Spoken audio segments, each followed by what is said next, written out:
Good morning. The Unitarian Church of Montpelier is located on Western Abenaki land, which has long served as a site of meeting and exchange amongst Indigenous peoples. The Unitarian Church of Montpelier honors, recognizes, and respects these peoples as the traditional and ongoing stewards of the lands and waters on which we gather.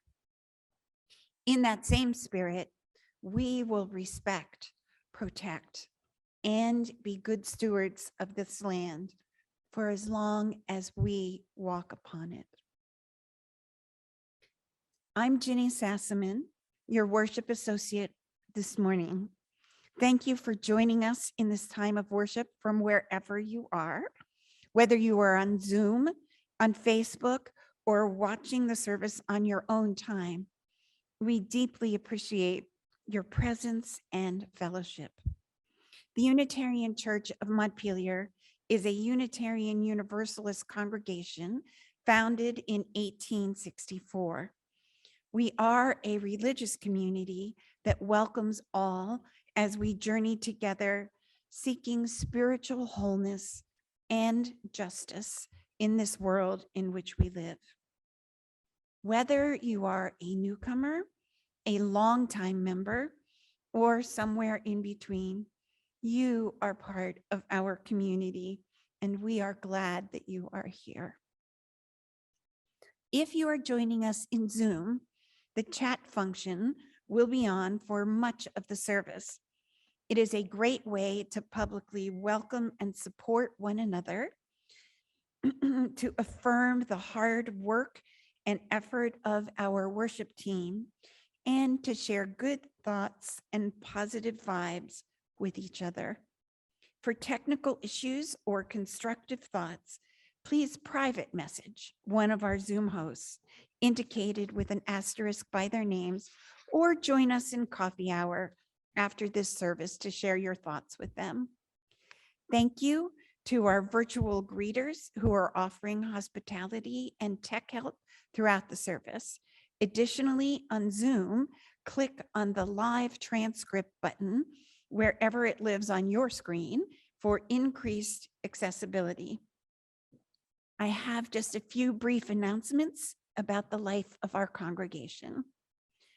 First, the UCM Governing Board will be hosting a breakout room during coffee hour to share board updates and general conversation. All are invited to join them. 2, mark your calendars for our Christmas Eve service, 6:30 p.m. on Friday, December 24th.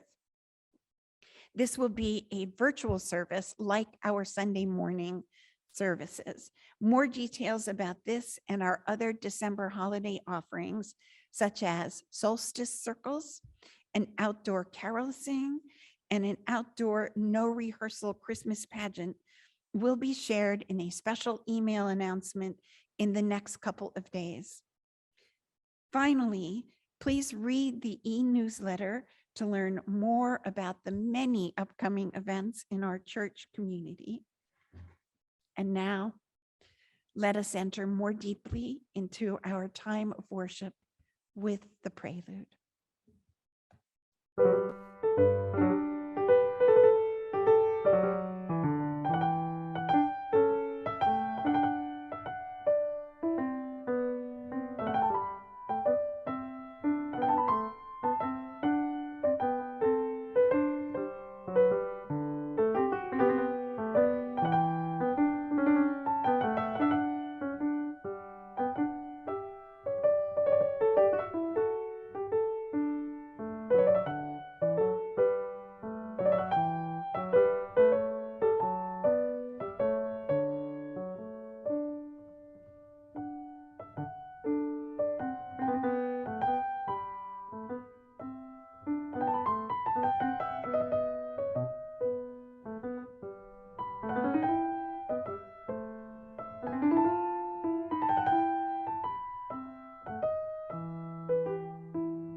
Our opening words this morning are by Thomas Lux, Ode to the Joyful Ones. The poem begins with this epigraph: "Shield your joyful ones," from an Anglican prayer.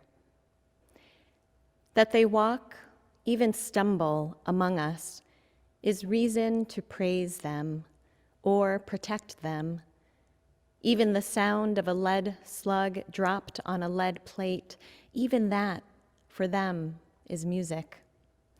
Because they bring laughter's brief amnesia, because they stand, talking, taking pleasure in others, with their hands on the shoulders of strangers and the shoulders of each other.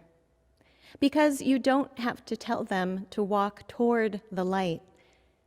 Because if there are 2 pork chops, they will serve you the better one. Because they will give you the crutch off their backs. Because when there are 2 of them together, their shining fills the room. Because you don't have to tell them to walk toward the light. And now I invite you to please join in our opening hymn, singing with joy from wherever you are.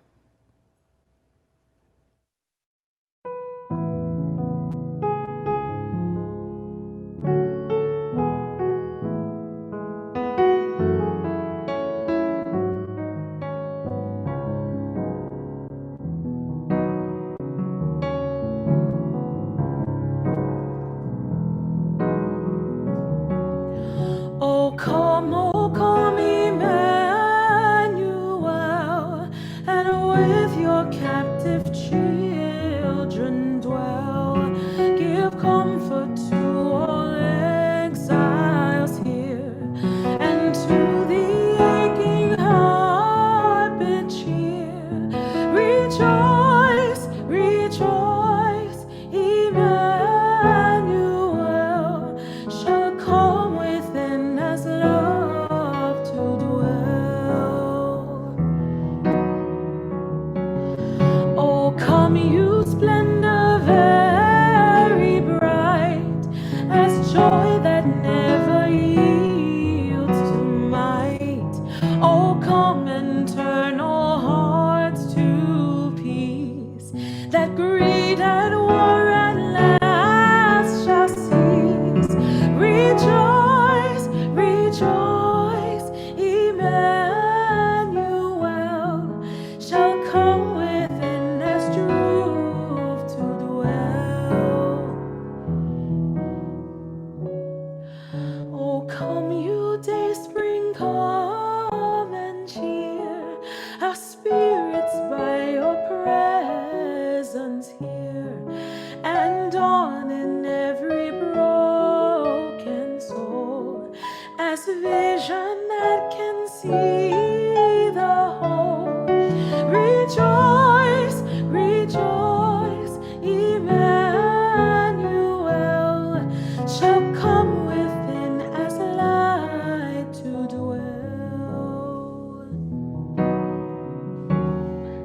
Oh, come, you wisdom from on high, from depths that hide within a sigh, to temper knowledge with our care, to render every act in prayer. Rejoice, rejoice, Emmanuel shall come within as hope to dwell. Rejoice, rejoice, Emmanuel shall come within with hope to dwell.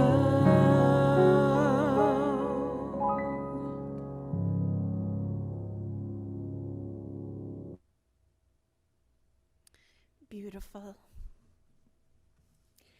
Let us now light the chalice, symbol of our Unitarian Universalist faith. This morning, we also light 3 candles of the Advent wreath in honor of the season of waiting and preparation for Christmas. The first candle represents hope. The second, peace. And the third, joy.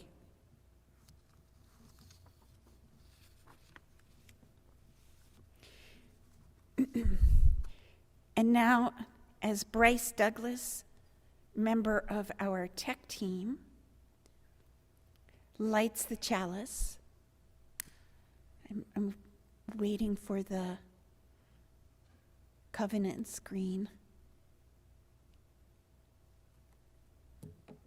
I invite you to join in lighting a chalice at home if you have one nearby. We light this flame, an enduring symbol of our collective commitment to lead with truth and compassion. And now please join in saying our congregational covenant.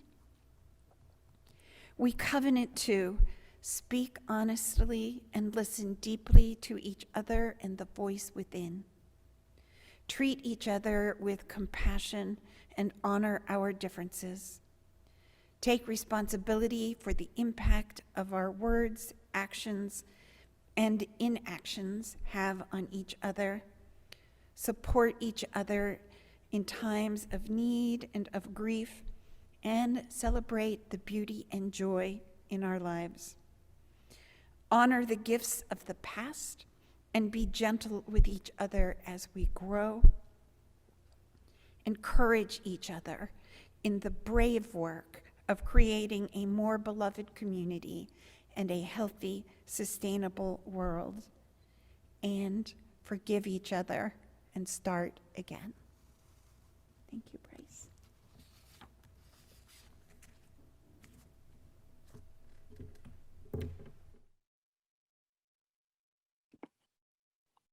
Good morning, everybody.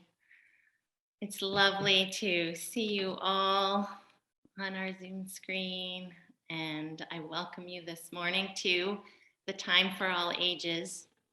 I have a Wonder Basket here, so if there are any kids in your house somewhere nearby and you want to call them in a moment, we'll see what's in the Wonder Basket. But I'll start by saying that a week ago, my husband and I discovered that all three of our kids were excited to see the same movie, a new animated movie called Encanto, the Spanish word for spell or enchantment. And it was playing at the theater downtown. And now when a 9-year-old, a 15-year-old, and 17-year-old are all excited about the same movie, you drop everything. And we went and we watched it. And it was delightful. I loved the movie for many reasons. One, because it's got a lot of Spanish in it, which is a beloved passion of mine. Also, it shows a family where everyone is of all different body sizes and shapes and skin color, which I know is reflective of many of your extended families. And also partly the soundtrack, which is by Lin-Manuel Miranda of Hamilton fame, just keeps running through my head.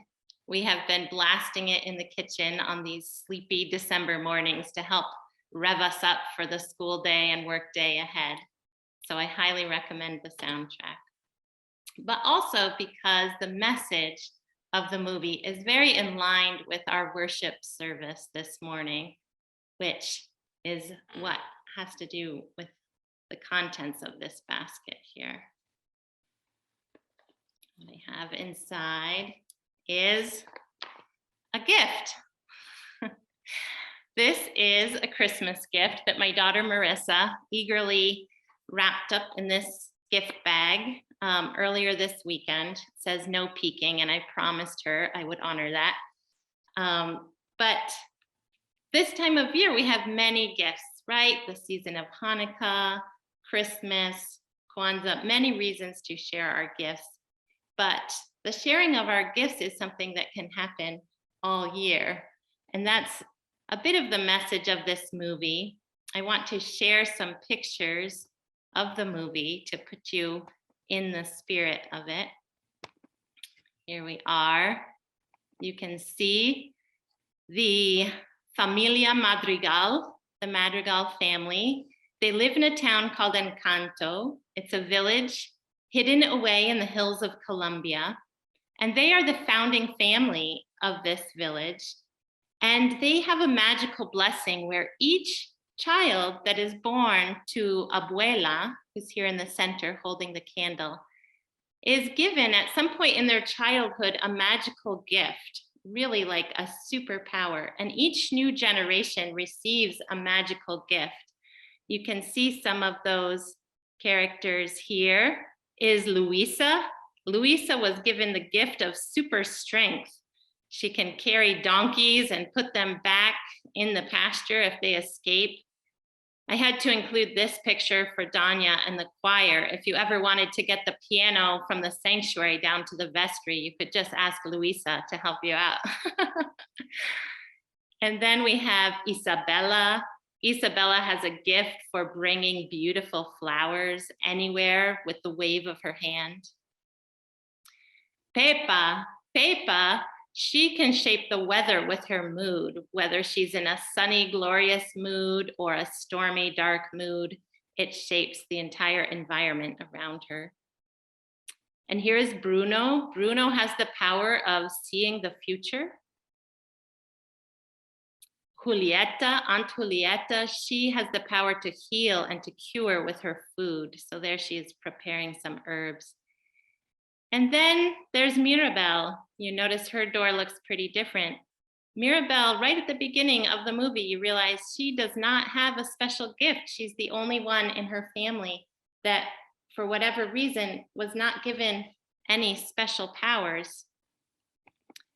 So a lot of the movie is trying to figure out why that is, but Mirabel really reflects more, in my mind, most of the people that I know. Raise your hand if most of the people you know don't have superpowers, right? Just regular people. Yes, exactly. But then I've sort of been mulling it over like you do with a good movie, right? And I was thinking of Luisa with the super strength. At one point, she actually moves a church. And I was thinking of how I have a very good friend in New Hampshire, and she's fighting cancer right now, and she's some days pretty weak physically from that fight. And yet she is the best listener that you could ever ask for. And some days I go to her with such a heavy heart, and she really wants to listen. And after a half hour or an hour talking with her, I tell you, she has lifted the heaviest burden off of my heart, as if she had that super strength of Luisa. And then Isabel with the power to make flowers grow.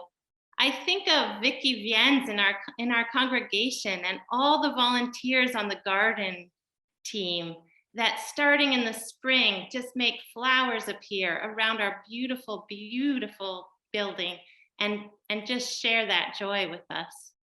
What a gift. And then Pepa, remember, she's the one who can influence the environment by her mood. And on that, I think of Monday mornings, Janet and John Poten coming in the church for the Monday community lunch, and hello, hello, she says, right? And she just shares that sunshine, sort of like a superpower. And then I was thinking, what are some others? Bruno, who can see the future. And I thought of Jeremy Beaudry, who's in our congregation, and he has a special knack for helping tweak and adjust survey questions, like the questions you all just were invited to answer.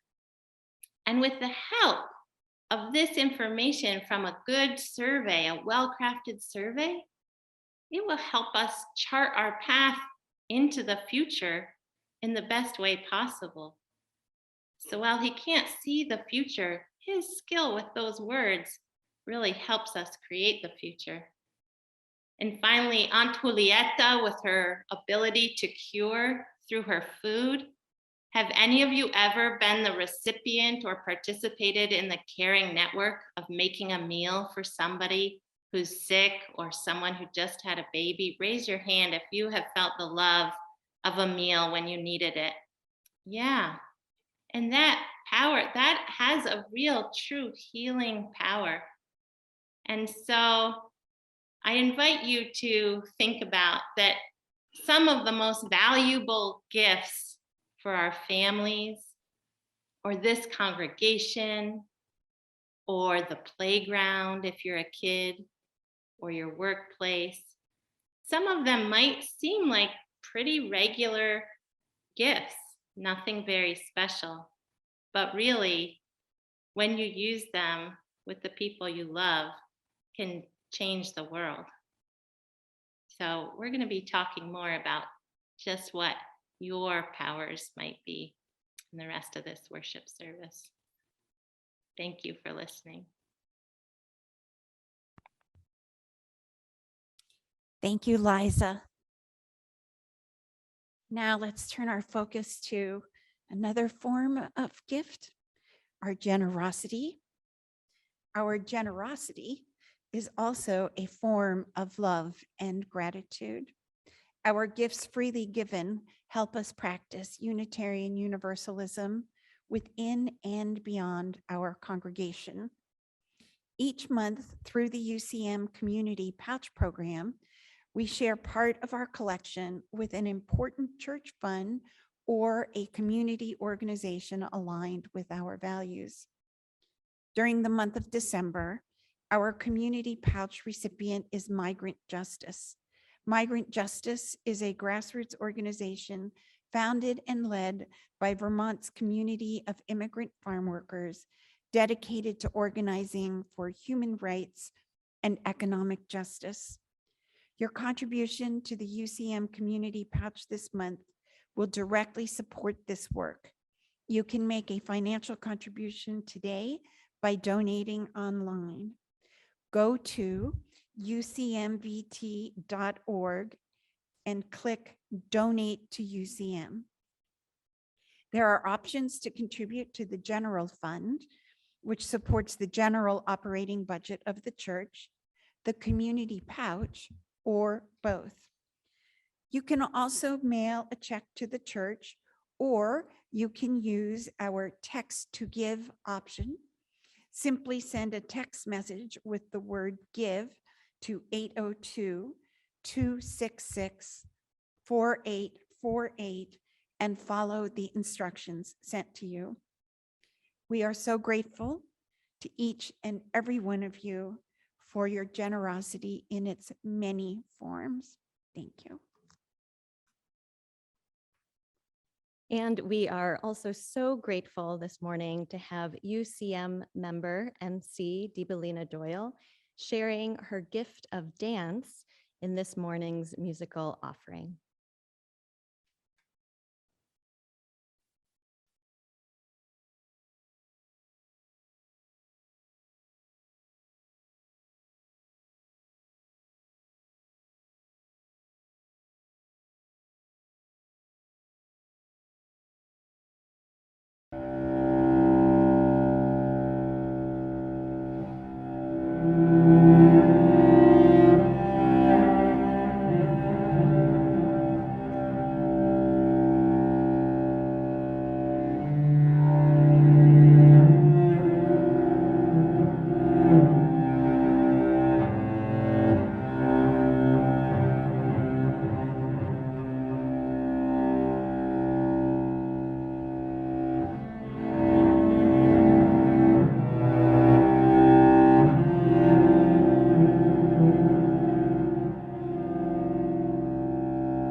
Thank you so much for that gift and ushering us into a time of meditation and prayer. Feel free to loosen up a little bit. I feel a little bit like I need to loosen after seeing that and move a little bit. And this morning, we set aside time now to share with one another those joys and concerns that we bring with us into this time of worship.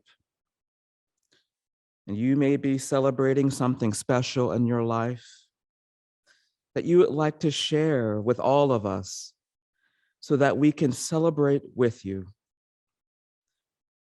Or perhaps you are experiencing a challenge or a loss that you'd like to share so that we can offer our love and support.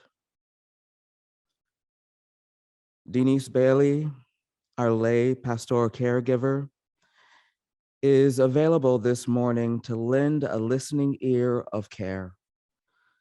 She'll be available during coffee hour, and we'll put her number in the chat for an after-service call.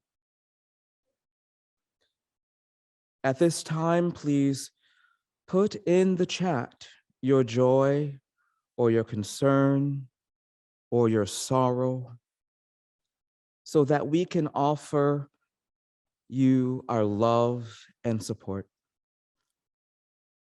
I will not be reading these out loud today, but we will hold them in our hearts. And while you are doing that, we do hold in our hearts those in the Midwest who have been affected by the series of tornadoes, especially those in Kentucky, where the loss of life was very high. We do also hold in our hearts those who are in mourning over the sudden death of Matthew P. Taylor, a rising leader in Unitarian Universalism, a BIPOC seminarian, colleague, and a good friend of mine.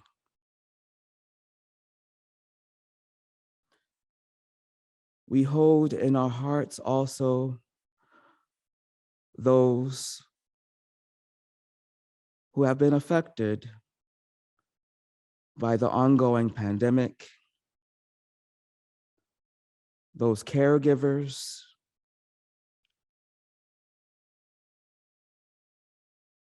those who are currently in the hospital, those who are suffering from long-term effects, and those whose lives are continuously impacted by this pandemic.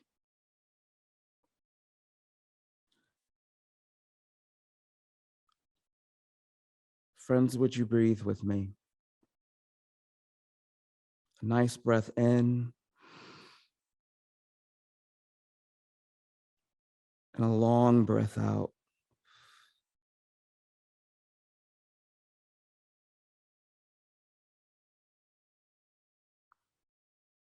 I'll offer you a meditation by the Reverend Dr. Kristen Harper, and we will be breathing some more. This meditation is adapted by her words entitled, "The breath of life is not mine alone." She says, I do not wish to breathe another breath if it is not shared with others. The breath of life is not mine alone. I brought myself to be with you, hoping that by inhaling the compassion, the courage, the hope found here in this community, I can exhale the fear, the selfishness, the separateness I keep so close to my skin. I cannot live another moment, at least not one of joy, unless you and I are oneness somewhere among each other, somewhere between the noise, somewhere within the silence of the next breath. So friends and chosen family, will you breathe with me? Let yourself be here and present. Sit or stand quietly and at ease. Find some form and some way of toward peace. Allow your body to be relaxed and open. Your breath natural. Your heart easy.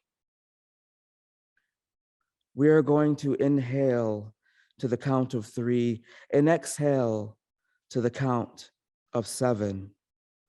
But we are going to breathe in something that we need right now in this time and place, and exhale something we need to release from our bodies, our minds, and our hearts. So breathe in at the count of 3. Inhale compassion. Exhale at the count of 3, fear.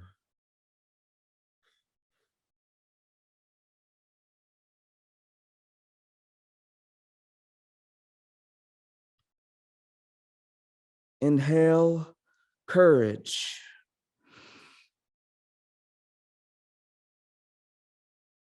Exhale selfishness.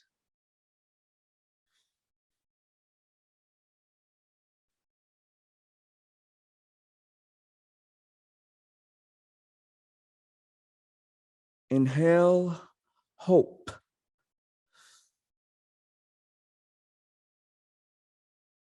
Exhale separateness.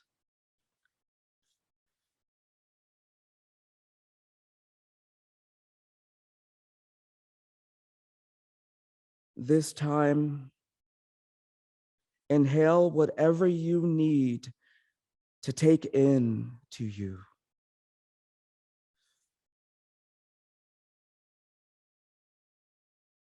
And exhale whatever you need to release.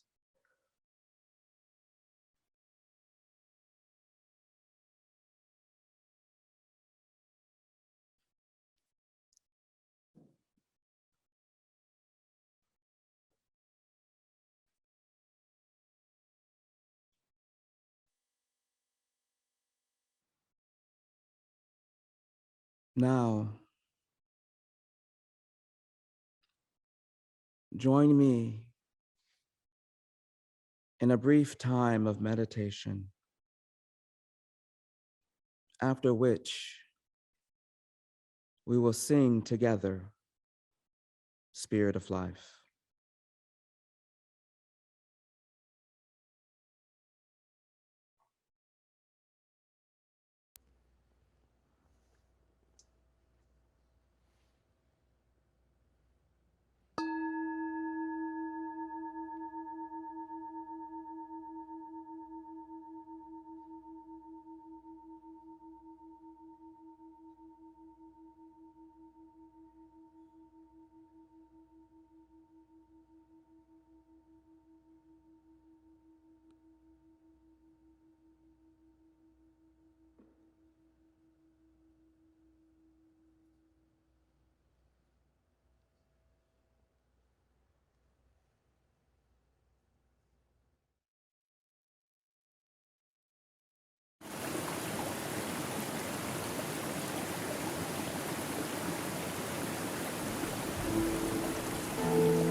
One of the holiday traditions my family has come to adopt on Christmas Day is the Yankee swap, also known as White Elephant. I imagine many of you are familiar with this game of exchanging gifts. Everyone brings a wrapped item to offer to the collection of presents, and each participant draws a number which indicates their order in the sequence of gift grabbing.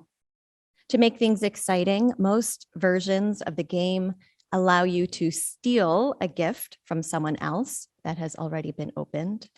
And the game continues until the last person has had their chance to choose or steal their gift. Most of the time that my family plays this holiday game, people use it as an opportunity to pass along items they already have that they may not find a use for anymore. A sparingly used cheese grater, a set of candlesticks, a dusty tea set. And every once in a while, there is a gift that is so enticing that it is stolen round after round. In recent memory within our family, this has included an oil painting of a peaceful water scene, as well as a beautiful ceramic batter bowl. In this ritual of gift exchange, I have had the joy of receiving gifts that have brought me great pleasure. I did end up with that ceramic batter bowl that year. But more joyful yet has been when the gift I have offered has been received with delight and happiness. More important than the actual gift given or received is the spirit of generosity and joy that the act of both giving and receiving can bring forth. And while the giving of material gifts has come to mark this holiday season, it is the giving of the intangible gifts that we hold that I believe can even more profoundly bring about joy in ourselves and in others. A few years ago, some of you participated in a workshop led by the staff of the New England Region UUA called Claiming Our Spiritual Leadership. And in the workshop, the facilitators describe a gift as a genius we carry, an inner power. This seems very much in line with the gifts shared in the movie Encanto that Liza spoke about. A claim of the workshop was that recognizing and centering in the intangible gifts that we hold is a way of living more fully into the spiritual leadership that is called for in these times. Indeed, recognizing that we each have something to offer and then sharing the gift of who we are with others can help address the anxiety and the sense of loss that is so prevalent in these times. Often it's easy for us to recognize gifts in children or other people. Think for a moment right now of a young person in your own life, someone whose presence brings a smile to your face. As you think of that young person, name for yourself a gift that that young person possesses. Maybe it's the gift of creativity and imagination. Maybe it's the gift of noticing those who are left out. Maybe it's the gift of asking good questions, many good questions. Perhaps it's the gift of taking delight in the simple and ordinary. And now I invite you to call to mind an adult person in your life whose presence brings a smile to your face. It could be a close friend. Maybe it's someone you don't know that well, but admire from afar. Perhaps it's a spouse or a family member. And as you did with that young person, name for yourself a gift that this adult person in your life possesses. And now I invite you to think about yourself, turning your attention inward. What is a gift that you possess? Now, this may be a harder task for you. For some of us, it is not very comfortable to focus on ourselves or to recognize our own value and worth, or to think of ourselves as having genius or inner power. So often we conflate gifts with skills or talents. We think our gifts are those things that we are good at doing, or we think that gifts are somehow extraordinary, like being able to lift a piano with one hand. This language is sometimes used in schools when we talk of gifted students, and in some places, entire school curriculum are tailored to these students who are deemed to be set apart from the rest. A gift thought of in this way is something to prove we have. It is an isolated part of who you are that is deemed to make you exceptional in some way. But I don't think this really captures the full potential of what it means to have a gift. Gift speaks to the wholeness of who we are, our motivations and interests, our passions and dreams, our life experiences. The particular combination of all of these aspects of oneself makes you unique and uniquely gifted. It is out of this wholeness that our own genius or inner power can emerge. There are many examples of the gifts that we possess and may at times be hesitant to name or truly embrace. But these gifts too can bring more life into the world.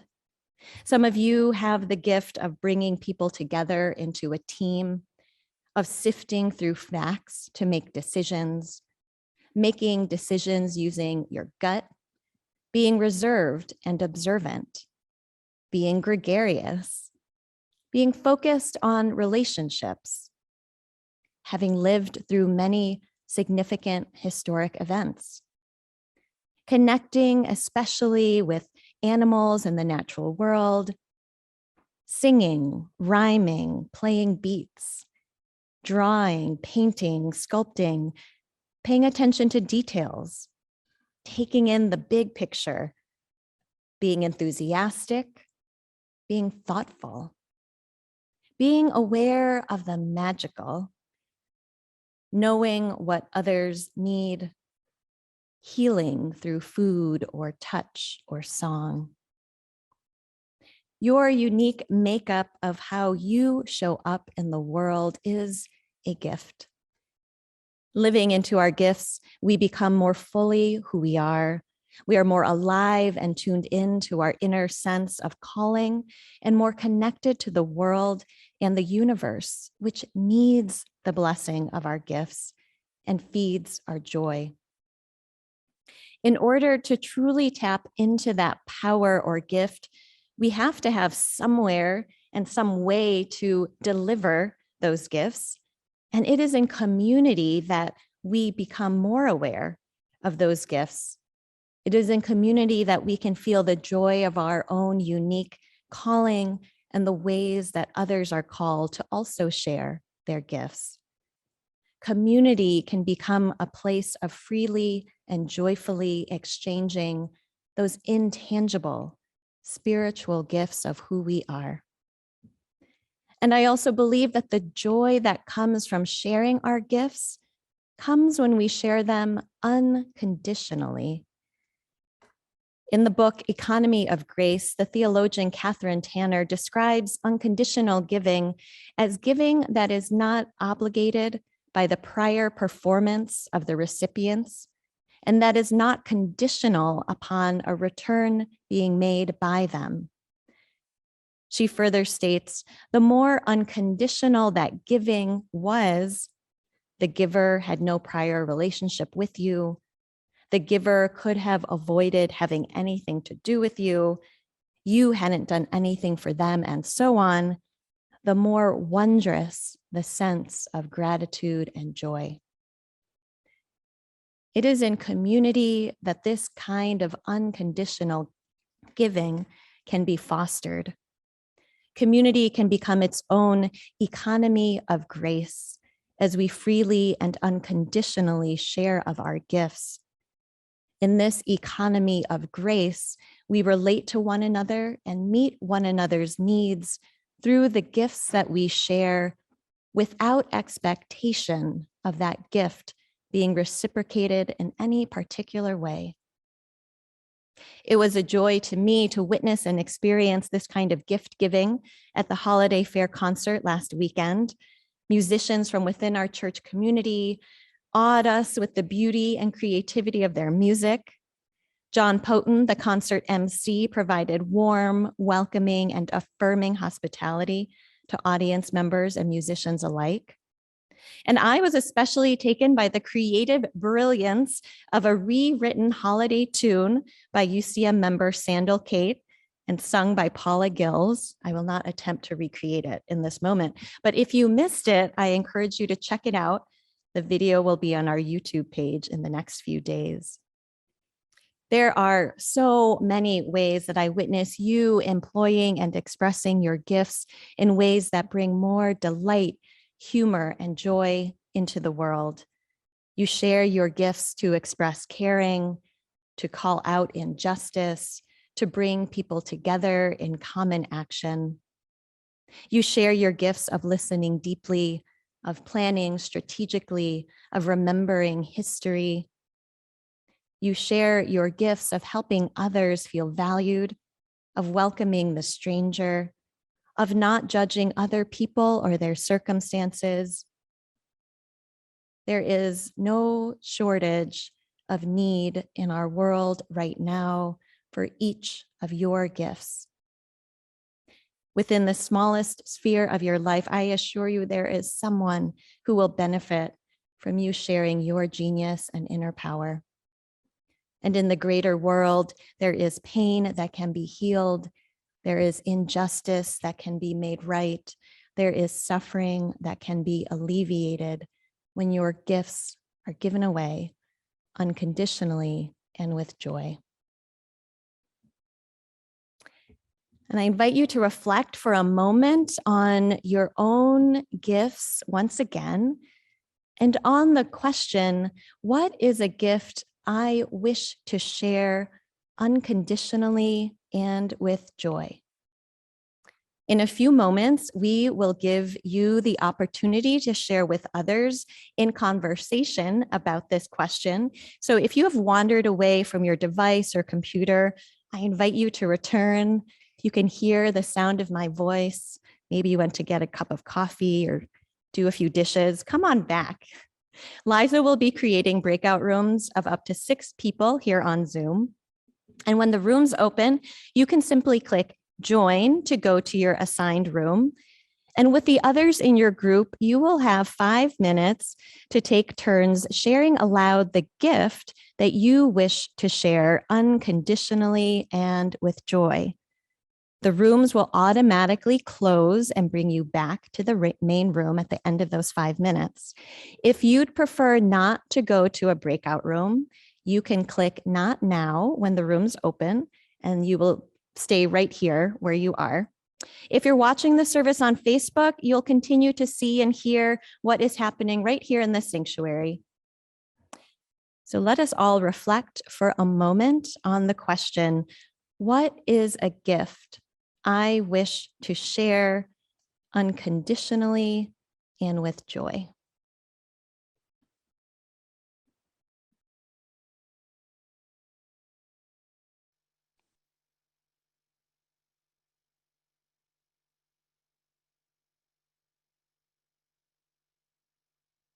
While others have gone off to breakout rooms to share in small groups, our worship team is still here with you in the sanctuary if you have not gone off to a breakout room.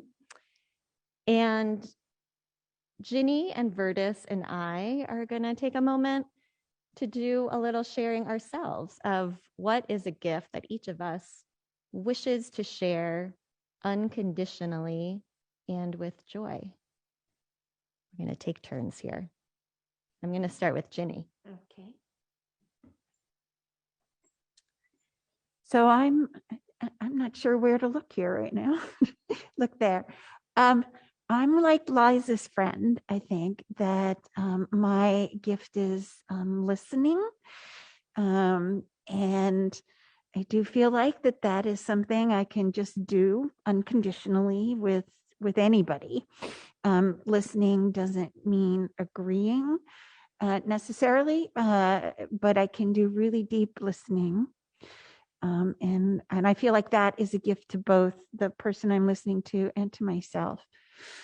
It but it's a funny thing about joy, because a lot of times what I'm listening to is sad or angry, so it's not like a happy smile joy. It's more a bigger picture, deeper internal, softer joy.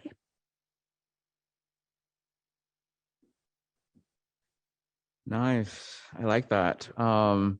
Mine is I did clinical pastoral education this summer, and I learned that I'm an agent of hope.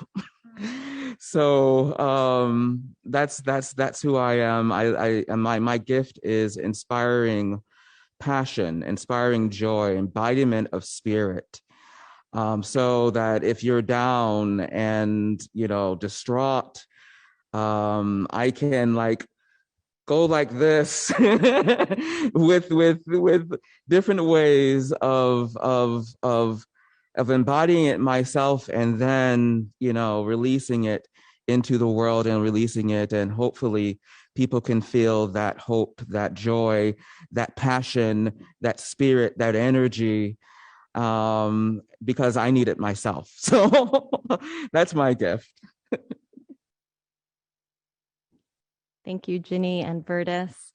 And I will share that I wish to share the gift of being in solidarity with others unconditionally and with joy. And I have not shared this very broadly yet, but I am wanting to practice this gift and planning to practice this gift in the coming days. I'm heading to Washington, D.C. tonight to be part of the Moral Monday March on Washington tomorrow with the Poor People's Campaign, calling on Congress to protect voting rights and to improve the lives of millions of those living in poverty and low-income folks with legislation. And that is a gift that I feeds my own spirit and that I give joyfully.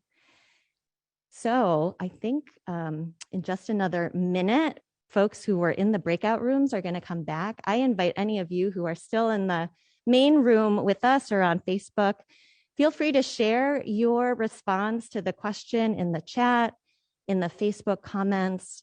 What is a gift that you wish to share unconditionally and with joy? Let us share with one another. Caregiving. Welcome back to all of those who are back in the main room. You're invited to share your response to the question in the chat if you would like. There are so many wonderful gifts within this community. Thank you all. May the recognition of your gifts be a blessing to you, and may your sharing of your gifts be a blessing to the world. So may it be.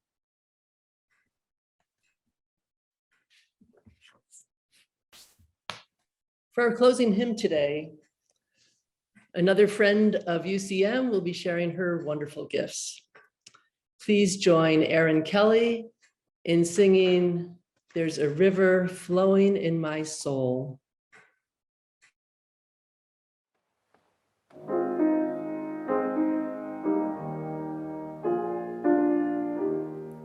There's a river flowing in my soul.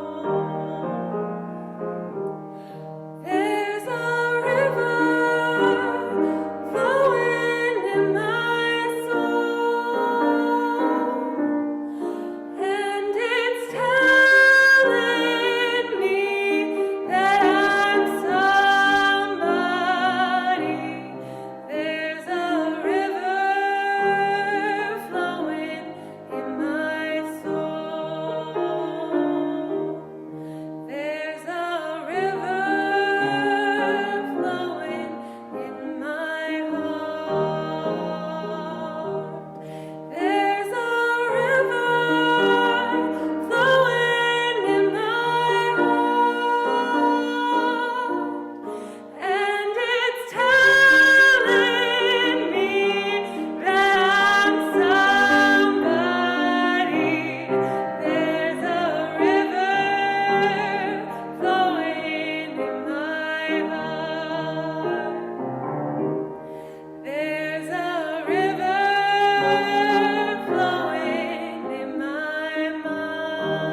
Thank you, Erin, for helping us each feel like we are somebody. As we draw our service to a close, we extinguish the chalice and carry within each of us its healing flame, the warmth of community and the spark of hope into the days and the week ahead. And please now join me in saying our congregational mission statement. We welcome all as we build a loving community to nurture each person's spiritual journey, serve human need, and protect the earth, our home. May you know yourself to be a gift. May you know your gifts to have beauty and power. May you know the grace of gifts freely given and received. And may the sharing of your gifts bring joy and bless the world. And we conclude our service with the postlude.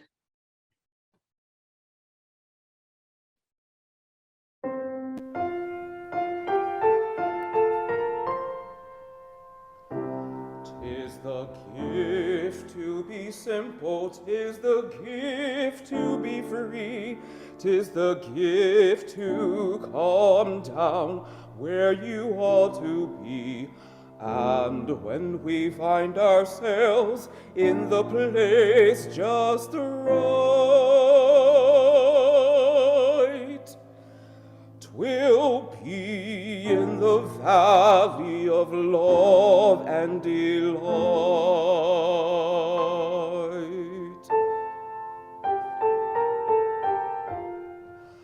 When true simplicity is gained, to bow and to bend we shan't be ashamed. To turn will be our delight, till by turning we come round right.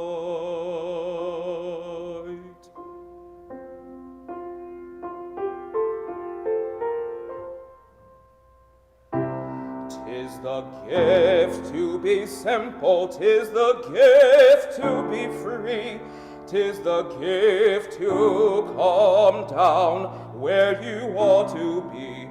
And when we find ourselves in the place just right,